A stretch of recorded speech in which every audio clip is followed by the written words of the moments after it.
इतिहास रच रही।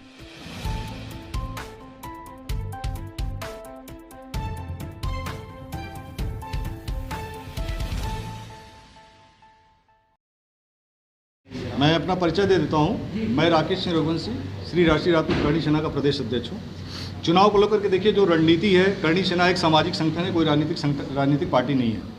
मैं एक बहुत ही दुखी व्यक्ति हूं और एक राजपूत होने के नाते मैं एक अपने समाज की आवाज़ उठाना चाहता हूं। मैं आप सभी के माध्यम से कहना चाहता हूं कि जिस तरह की अभी राजनीति हो रही है, जातिगत आधार पर अलग अलग पार्टियाँ अपना टिकट बांट रही हैं कि इनका वोट बैंक इतना है, उसके आधार पर टिकट बांटे। लेकिन उत्तर प्रदेश में एक नेरेटिव सेट कर दिया गया है, जो मैं आप सभी के माध्यम से कहना चाहता हूं कि उत्तर प्रदेश में राजपूतों को बताया जाता है कि 4% है, कोई चैनल 5% कहता है। इसमें कुछ आप लोग भी हैं जिस अलग अलग अपने माध्यम से बताते हैं कि राजपूत 5% है, 4%, 6% है। मैं कहना चाहता हूं आप सभी के माध्यम से कि आप मेरी आवाज़ को नेताओं तक, प्रधानमंत्री तक, राष्ट्रपति तक और उन सभी सामाजिक संगठन हो, पार्टियों तक पहुँचाइए कि उत्तर प्रदेश में राजपूत 14% हैं और नेरेटिव बना करके उनको 4-5% बताने की कोशिश न करें, क्योंकि राजपूत समाज, ये जो हमारा संगठन है करणी सेना का, एक करणी सेना का संगठन समस्त भारत में है और समस्त भारत में होने की वजह से मैं कहना चाहता हूं कि जो अभी कई संगठन, कई पार्टियां कह रही हैं कि इस जातिगत जनगणना होनी चाहिए। मैं खुद मांग करता हूं कि अगर राजपूतों को आप 4%, 5% दिखाएंगे तो आप एक जनगणना करा लीजिए। मैं खुद मांग करता हूं कि उनको कम आंकने की कोशिश मत करिए। और राजपूत उत्तर प्रदेश में 14% हैं और अगर सरकार जनगणना नहीं कराएगी तो करणी सेना के जो संगठन है, जिले में, ब्लॉक में, ग्राम सभा में, हम अपना जनगणना करा करके सरकार के सामने साक्ष्य पेश करने की कोशिश करेंगे। इसलिए राजपूतों की जो जनगणना है, राजपूतों की जो जनसंख्या है, उसको कम बताने की कोशिश न करें। ये निवेदन है आप सभी से कि आप ये सरकार तक बात पहुँचाएँ। और दूसरी बात ये कहना चाहता हूँ कि अभी ये चुनाव हो रहा है, EWS, मैं किसी समाज के खिलाफ नहीं हूँ, किसी पार्टी के खिलाफ नहीं हूँ,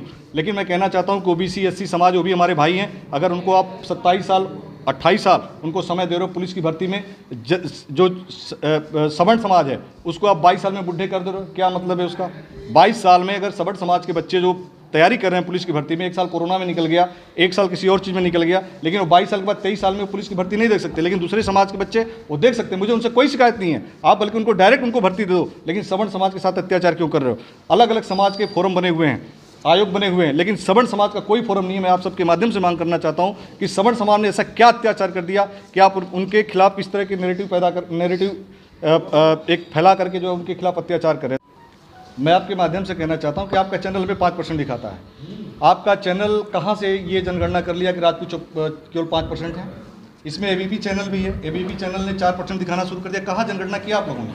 किस चैनल ने किस आधार पर जनगणना करके हमें 4% दिखाने की कोशिश कर रहा है? लेकिन हम जिस समाज, तो ठीक है आपका, लेकिन हमारा ये सवाल है जी कि आने वाले चुनाव में राजपूत किसके साथ है? क्योंकि आप कह रहे हैं कि हर जगह आपका संगठन है और आपके जो संगठन है उसकी जातिगत जनगणना पे भी आप बड़ा सवाल उठा रहे हैं, तो राजपूत किसके साथ जा रहा है और किसके साथ आह्वान करते हैं कि जाना चाहिए? देखिए, अभी चुनाव दूर है, हालांकि घोषणा हो चुकी है, अभी पहला चरण का चुनाव दूर है, हम अब घोषणा करेंगे कि हम किसके साथ हैं। लेकिन एक चीज़ कहना चाहते हैं कि जो राजपूत समाज है, सबसे पहले वो राष्ट्रभक्त है। राष्ट्र धर्म से उसके पास कोई बड़ा धर्म नहीं है। जो राष्ट्र के साथ है, जो सनातन धर्म के साथ है, जो सर्व समाज के साथ है, हम उसके साथ जाएंगे। हम कोई राजनीतिक पार्टी ने, मैंने पहले भी कह दिया और आगे भी हमारा कोई इस तरह की विचारधारा नहीं कि हम राजनीति में आएंगे। लेकिन कहना ये चाहते हैं, जो आपका सवाल था कि गूगल पे आप सर्च करिए, गूगल पे तो बहुत सारी चीज़ें हैं। मैं आपसे कहना चाहता हूँ कि सुहेल देव जी के बारे में आपने देखा कि एक पासी समाज कहता है कि वो पासी हैं। कौशल किशोर जी खुद मंत्री हैं भारत सरकार में। एक ओम प्रकाश राजभर जी हैं, वो भी पूर्व मंत्री हैं, वो कहते हैं कि ये राजभर हैं। एक ही सरकार, इसी सरकार के दो लोग किस आधार पे कहते हैं कि सुहेल देव फलां जात के थे? मैं कहता हूं, आपके सामने दावे के साथ कहता हूं कि सुहेल देव क्षत्रिय थे। लेकिन मैं एक बात कहना चाहता हूं कि जो महापुरुष होता है वो किसी समाज का नहीं होता है, वो सर्व समाज का होता है, क्योंकि राष्ट्र के लिए काम किया करता है। इसलिए उसको जाति में मत बांटिए। लेकिन जिसकी जो वंशावली है, आप अगर इस वंशावली में पैदा हो तो बताइए कि मैं फला वंशावली में पैदा हुआ, लेकिन वो पूरे राष्ट्र का धरोहर है, उसके साथ छेड़छाड़ मत करिए। तो ये भी तो गूगल पे ही खोजेंगे तो मिल जाएगा, अभी खोजिए आप। सवाल अभी तक मेरा राजपूत के किसका समर्थन कर रहे हैं? मैं आप सभी के माध्यम से कहना चाहता हूं कि करणी सेना, देखिए, कोई राजनीतिक संगठन नहीं, हमारे राष्ट्रीय अध्यक्ष डिसाइड करेंगे। मेरे इशारे अगर आप समझ रहे होंगे, जो सर्व समाज की रक्षा करता है, जो कानून का राज लाएगा, जो कानून की बात करेगा, सनातन धर्म की बात करेगा, सर्व की सुरक्षा की बात करेगा, हम उसी के साथ हैं। और सरकार के साथ है। अब देखिए, ये मुझसे अभी मत करो, क्योंकि योगी सरकार EWS नहीं दे रही है। यह भी आप लोगों का यह भी अगर कि सरकार आपके इतिहास के साथ छेड़छाड़ कर रही है। जी, पुलिस की बात कर रहे हैं जी। तो वर्तमान में तो भाजपा की सरकार है, तो आप चाहते हैं कि भाजपा की सरकार दोबारा बने? देखिए, व्यक्तिगत तौर पे अगर जैसे कि सेंट्रल गवर्नमेंट में भाजपा है, मोदी जी हैं, मोदी जी के अपोजिशन में कोई ऐसा नेता ही नहीं है, तो जरूरी है कि मोदी जी को ही वोट करें।